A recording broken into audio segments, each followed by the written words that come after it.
ಇನ್ನು ಮಧ್ಯಪ್ರಾಚ್ಯ ಯುದ್ಧದಲ್ಲಿ ಮಹತ್ವದ ಬೆಳವಣಿಗೆಯಾಗಿದೆ. ಇಡೀ ಜಗತ್ತಿನ ಪಾಲಿಗೆ ಒಂದು ಶುಭ ಸುದ್ದಿ. ಹೊರ್ಮುಜ್ ಜಲಸಂಧಿಯನ್ನ ಸಂಪೂರ್ಣವಾಗಿ ಮುಕ್ತಗೊಳಿಸಿದೆ ಇರಾನ್. ಇರಾನೇ ಅಧಿಕೃತವಾಗಿ ಇದನ್ನು ಪ್ರಕಟಿಸಿದೆ. ಹೊರ್ಮುಜ್ ಜಲಸಂಧಿಯಲ್ಲಿ ವಾಣಿಜ್ಯ ಹಡಗುಗಳ ಸಂಚಾರಕ್ಕೆ ನಾವು ಅವಕಾಶವನ್ನು ಕೊಡ್ತಾ ಇದ್ದೀವಿ. 10 ದಿನಗಳ ಕಾಲ ಇಸ್ರೇಲ್ ಮತ್ತು ಲೆಬನಾನ್ನ ಮಧ್ಯೆ ಏನು ಕದನ ವಿರಾಮ ಘೋಷಣೆಯಾಗಿದೆ. ಈ ಕದನ ವಿರಾಮದ ಅವಧಿಯಲ್ಲಿ ವಾಣಿಜ್ಯ ಹಡಗುಗಳು ಸ್ಟ್ರೈಟ್ ಆಫ್ ಹೊರ್ಮುಜ್ ಅಲ್ಲಿ ಸಂಚರಿಸಬಹುದು ಅಂತ ಇರಾನ್ ಸ್ಪಷ್ಟಪಡಿಸಿದೆ. ಅಮೆರಿಕದ ಅಧ್ಯಕ್ಷರು ಕೂಡ ಇದನ್ನ ಘೋಷಣೆ ಮಾಡಿದ್ದಾರೆ. ಹೊರ್ಮುಜ್ ಜಲಸಂಧಿ ಓಪನ್ ಆಗಿದೆ ಅಂತ ಅಮೆರಿಕದ ಅಧ್ಯಕ್ಷರು ಅದನ್ನ ಸ್ಟ್ರೈಟ್ ಆಫ್ ಹೊರ್ಮುಜ್ ಅಂತ ನಾವು ಕರೆದ್ರೆ ಅಮೆರಿಕದ ಅಧ್ಯಕ್ಷರು ಸ್ಟ್ರೈಟ್ ಆಫ್ ಇರಾನ್ ಅಂತ ಕರೆದಿದ್ದಾರೆ. ಇರಾನ್ ಜಲಸಂಧಿ ಅಂತ ಕರೆದಿದ್ದಾರೆ ಡೊನಾಲ್ಡ್ ಟ್ರಂಪ್. ಇರಾನ್ ಜಲಸಂಧಿ ಓಪನ್ ಆಗಿದೆ ಅಂತ ಅವರ ಸೋಷಿಯಲ್ ಮೀಡಿಯಾದಲ್ಲಿ ಪೋಸ್ಟ್ ಮಾಡಿದ್ದಾರೆ. ಟ್ರೂತ್ ಅಲ್ಲಿ ಅವರು ಪೋಸ್ಟ್ ಮಾಡಿದ್ದಾರೆ. ಮತ್ತು ಇದಾಗೋದಕ್ಕೆ ಕಾರಣ ಆಗಿರೋದು ಪಾಕಿಸ್ತಾನದ ಪ್ರಧಾನಿ ಮತ್ತು ಅಲ್ಲಿನ ಸೇನಾ ಮುಖ್ಯಸ್ಥರಿಗೆ ನಾನು ಧನ್ಯವಾದ ಅರ್ಪಿಸ್ತೀನಿ ಅಂತಾನೂ ಕೂಡ ಡೊನಾಲ್ಡ್ ಟ್ರಂಪ್ ತಮ್ಮ ಸೋಷಿಯಲ್ ಮೀಡಿಯಾದಲ್ಲಿ ಹೇಳ್ಕೊಂಡಿದ್ದಾರೆ. ಯುದ್ಧ ಆರಂಭ ಆಗೋ ಮೊದಲು ಸ್ಟ್ರೈಟ್ ಆಫ್ ಹೊರ್ಮುಜ್ ಓಪನ್ನೇ ಇತ್ತು. ಯುದ್ಧದ ಕಾರಣಕ್ಕಾಗಿ ಕ್ಲೋಸ್ ಆಯಿತು. ಈಗ ಮಾತುಕತೆ ನಡೆಸಿ ಅದನ್ನು ಓಪನ್ ಮಾಡಿದ್ದಾರೆ. ಎಂಥ ಅದ್ಭುತ ಸಾಧನೆ ಡೊನಾಲ್ಡ್ ಟ್ರಂಪ್ ಅವರದು. ಈ ಸಾಧನೆಗೋಸ್ಕರ ಆದರೂ ಅವರಿಗೆ ನೊಬೆಲ್ ಶಾಂತಿ ಪುರಸ್ಕಾರ ಕೊಡಬೇಕು ಅಂತ ಅನಿಸುತ್ತೆ. ಎಂಥ ಅದ್ಭುತ ಸಾಧನೆ. ಯಾರಾದರೂ ಮಾಡಿದ್ದಾರೆ ಜಗತ್ತಲ್ಲಿ ಇಂಥ ಸಾಧನೆಯನ್ನ? ಯಾರೂ ಇಂಥ ಸಾಧನೆಯನ್ನ ಮಾಡೋದಕ್ಕೆ ಸಾಧ್ಯ ಇಲ್ಲ. ಯಾಕಂತಂದ್ರೆ ಓಪನ್ ಇದ್ದಂಥ ಜಲಸಂಧಿಯನ್ನ ಕ್ಲೋಸ್ ಮಾಡಿಸಿ ನಂತರ ಮಾತುಕತೆ ಮಾಡಿ ಮತ್ತೆ ಓಪನ್ ಮಾಡಿ, ಇದು ನಾವು ಮಾಡಿದಂಥ ಸಾಧನೆ ಅಂತ ಅಮೆರಿಕದ ಅಧ್ಯಕ್ಷರು ಹೇಳ್ತಾ ಇದ್ದಾರೆ. ಮತ್ತು ಈ ಸಾಧನೆಗೆ ಕಾರಣೀಕರ್ತರಾಗಿರುವಂಥ ಪಾಕಿಸ್ತಾನದ ಪ್ರಧಾನಿ ಮತ್ತು ಅಲ್ಲಿನ ಸೇನಾ ಮುಖ್ಯಸ್ಥರಿಗೆ ನಾನು ಧನ್ಯವಾದವನ್ನು ಹೇಳ್ತೀನಿ ಅಂತ ಡೊನಾಲ್ಡ್ ಟ್ರಂಪ್ ಹೇಳಿದ್ದಾರೆ. ಇನ್ನು ಇರಾನು ಕೂಡ ಇದನ್ನ ಅಧಿಕೃತಗೊಳಿಸಿದೆ. ಇರಾನ್ನ ವಿದೇಶಾಂಗ ಸಚಿವರು ಟ್ವೀಟ್ ಮಾಡಿದ್ದಾರೆ. ಅಬ್ಬಾಸ್ ಅರಾಕ್ಚಿ ಅವರು ಹೇಳ್ತಾ ಇದ್ದಾರೆ, ನಾವು ವಾಣಿಜ್ಯ ಹಡಗುಗಳ ಸಂಚಾರಕ್ಕೆ ಅವಕಾಶವನ್ನು ಮಾಡಿಕೊಡ್ತೀವಿ, ಆದರೆ ಒಂದು ಕಂಡೀಷನ್ ಹಾಕಿದ್ದಾರೆ ಅವರು. ಆ ಕಂಡೀಷನ್ ಏನು ಅಂತಂದ್ರೆ, ನಮ್ಮ ಸೇನಾಪಡೆಗಳ ಜೊತೆಗೆ ಅಂದರೆ IRGC ಜೊತೆಗೆ ಕಮ್ಯುನಿಕೇಟ್ ಮಾಡಿ ಹಡಗುಗಳು ಸಂಚರಿಸಬೇಕು. ಇರಾನು ಅಧಿಕೃತವಾಗಿ ಇದನ್ನ ಹೇಳಿಕೊಂಡಿದೆ.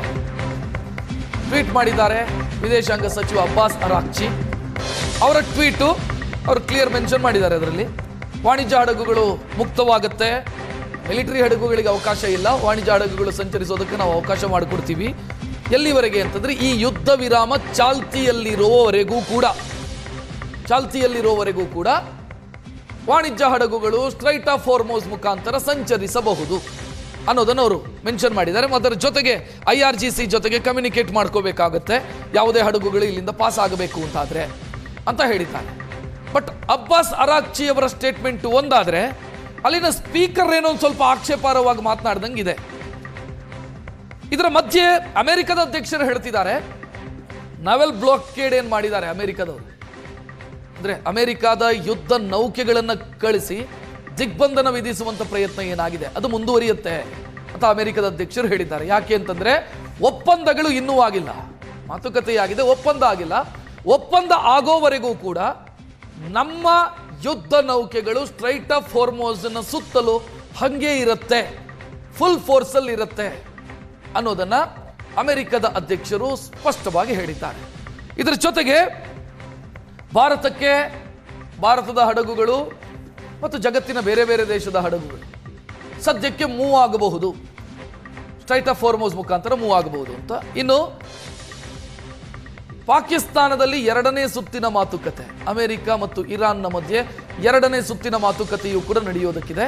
ಅದಕ್ಕೆ ಬೇಕಾದಂಥ ಸಿದ್ಧತೆಗಳನ್ನು ಕೂಡ ಪಾಕಿಸ್ತಾನ ಮಾಡಿಕೊಂಡಿದೆ. ಪಾಕಿಸ್ತಾನದ ಸೇನಾ ಮುಖ್ಯಸ್ಥ ಫೀಲ್ಡ್ ಮಾರ್ಷಲ್ ಆಸಿಮ್ ಮುನೀರ್ ಇರಾನ್ಗೆ ಹೋಗಿದ್ರು, ಅಲ್ಲಿ ಮಾತುಕತೆ ನಡೆಸಿದ್ರು, ಬೇರೆ ಬೇರೆ ದೇಶಗಳ ಜೊತೆಗೆ ಮಾತುಕತೆ ನಡೆಸಿದ್ರು. ಸೊ 2ನೇ ಸುತ್ತಿನ ಮಾತುಕತೆ ಪಾಕಿಸ್ತಾನದಲ್ಲಿ ನಡೆಯೋದಕ್ಕಿದೆ. ಅಲ್ಲಿ ಒಪ್ಪಂದಕ್ಕೆ ಬರುವಂತ ಸಾಧ್ಯತೆಗಳಿದ್ದಾವೆ. ಸೊ ಯುದ್ಧ ಮುಕ್ತಾಯವಾಗುವಂತ ಮುನ್ಸೂಚನೆಯ ರೀತಿಯಲ್ಲಿ ಕಾಣ್ತಾ ಇದೆ. ಅಮೆರಿಕದ ಅಧ್ಯಕ್ಷ ನಿನ್ನೆ ಹೇಳಿದ್ರು ಯುರೇನಿಯಂ ಅನ್ನು ಒಪ್ಪಿಸೋದಕ್ಕೆ ಇರಾನ್ ತಯಾರಿದೆ ಅಂತ. ಇರಾನ್ ನಮಗೆ ಅದನ್ನು ಒಪ್ಪಿಸೋದಕ್ಕೆ ಒಪ್ಪಿಕೊಂಡಿದೆ. ಎನ್ರಿಚ್ ಯುರೇನಿಯಂ ಅನ್ನು ನಮಗೊಪ್ಪಿಸೋದಕ್ಕೆ ಒಪ್ಪಿಕೊಂಡಿದೆ ಅಂತ. ಅಲ್ಲಿಗೆ ಯುದ್ಧ ಮುಗಿಯುವ ಮುನ್ಸೂಚನೆ ಎಂದು ಕಾಣ್ತಾ ಇದೆ. ಎರಡನೇ ಸುತ್ತಿನ ಮಾತುಕತೆಯ ವೇಳೆ ಏನೆಲ್ಲ ಸಮಸ್ಯೆಗಳಿತ್ತು ಅಂದರೆ, ಆ ಮೊನ್ನೆ 21 ಗಂಟೆಯ ಮಾತುಕತೆ ನಡೆಯುವ ಸಂದರ್ಭದಲ್ಲಿ ಸಮಸ್ಯೆಗಳು ಯಾವುದಾಗಿತ್ತು? ಒಂದು ಸ್ಟ್ರೈಟ್ ಆಫ್ ಹಾರ್ಮೋಜು, ಮತ್ತೊಂದು ಯುರೇನಿಯಂ ವಿಚಾರ, ಪ್ರಮುಖವಾಗಿ ಲೆಬನಾನ್ನ ಮೇಲೆ ಇಸ್ರೇಲ್ ಮಾಡ್ತಾ ಇರುವಂಥ ಕಾರ್ಯಾಚರಣೆ. ಈ 3 ವಿಚಾರಗಳು ಮಾತುಕತೆ ಮುಂದಕ್ಕೆ ಹೋಗೋದಕ್ಕೆ ಸಮಸ್ಯೆಯಾಗಿತ್ತು. ಸದ್ಯ ಆ 3 ವಿಚಾರಗಳು ಕೂಡ ಬಗೆಹರಿದಂಗೆ ಕಾಣಿಸ್ತಾ ಇದೆ. ಲೆಬನಾನು ಮತ್ತು ಇಸ್ರೇಲ್ ಮಧ್ಯೆ ನಡೀತಾ ಇದ್ದಂಥ ಯುದ್ಧ ಅಥವಾ ಇಸ್ರೇಲ್ ಲೆಬನಾನ್ನಲ್ಲಿ ನಡೆಸ್ತಾ ಇದ್ದಂಥ ಕಾರ್ಯಾಚರಣೆಯನ್ನು ಸಂಪೂರ್ಣವಾಗಿ ನಿಲ್ಲಿಸಿದೆ. ಅಮೆರಿಕದ ಅಧ್ಯಕ್ಷರು ಕೂಡ ಇಸ್ರೇಲ್ಗೆ ಸೂಚನೆಯನ್ನು ಕೊಟ್ಟಿದ್ದಾರೆ, ಕಾರ್ಯಾಚರಣೆ ಮಾಡಬಾರದು ಅಂತ. ಯುರೇನಿಯಂ ವಿಚಾರದಲ್ಲಿ ಅಮೆರಿಕ ಅಧ್ಯಕ್ಷರು ಹೇಳ್ತಾ ಇದ್ದಾರೆ ಇರಾನ್ ಒಪ್ಪಿಕೊಂಡಿದೆ ಅದನ್ನು ನಮಗೆ ಒಪ್ಪಿಸೋದಕ್ಕೆ ಅಂತ. ಮೂರನೇದು ಸ್ಟ್ರೈಟ್ ಆಫ್ ಹಾರ್ಮೋಜ್ ಜಲಸಂಧಿ. ಹಾರ್ಮೋಜ್ ಜಲಸಂಧಿಯಲ್ಲಿ ಹಡಗುಗಳ ಸುಗಮ ಸಂಚಾರಕ್ಕೆ ನಾವು ಅವಕಾಶವನ್ನು ಮಾಡಿಕೊಡ್ತೀವಿ ಅಂತ ಇರಾನ್ ಸ್ಪಷ್ಟಪಡಿಸಿದೆ. ಅಲ್ಲಿಗೆ ಮಾತುಕತೆಗೆ ಇದ್ದಂಥ ಸಮಸ್ಯೆಗಳು ಬಗೆಹರಿದಿದ್ದಾವೆ. ಎರಡನೇ ಸುತ್ತಿನ ಮಾತುಕತೆಯಲ್ಲಿ ಒಪ್ಪಂದಕ್ಕೆ ಇರುವಂಥ ಸಮಸ್ಯೆಗಳು ಬಗೆಹರಿದಿರುವುದು ಸ್ಪಷ್ಟವಾಗಿ ಕಾಣಿಸ್ತಾ ಇದೆ. ಸೊ ಯುದ್ಧ ಮುಗಿಯುವಂಥ ಮುನ್ಸೂಚನೆ ಕಾಣ್ತಾ ಇದೆ. ಮಧ್ಯಪ್ರಾಚ್ಯದ ಯುದ್ಧ ಮುಕ್ತಾಯವಾಗುವಂಥ ಮುನ್ಸೂಚನೆ. ಇನ್ನು ಇರಾನ್ ಬಂದರುಗಳ ಮೇಲೆ ಅಮೆರಿಕ ತನ್ನ ದಿಗ್ಬಂಧನವನ್ನು ತೆಗಿಬೇಕು. ಬಂದರು ಮೇಲಿನ ದಿಗ್ಬಂಧನ ತೆಗೆದರೆ ಮಾತ್ರ ಹಾರ್ಮೋಸ್ ಮುಕ್ತ ಅಂತ ಈಗ ಸ್ಪೀಕರ್ ಎಚ್ಚರಿಕೆಯನ್ನು ಕೊಟ್ಟಿರೋದು.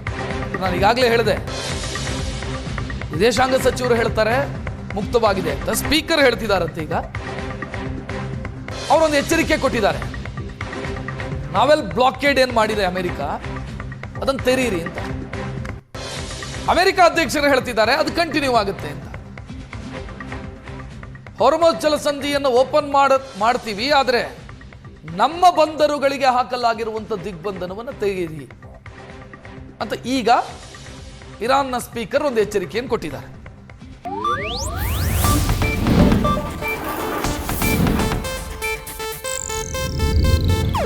ಇದು ಏಷ್ಯಾನೆಟ್ ನ್ಯೂಸ್ ನೆಟ್ವರ್ಕ್ ಪ್ರಸ್ತುತಿ.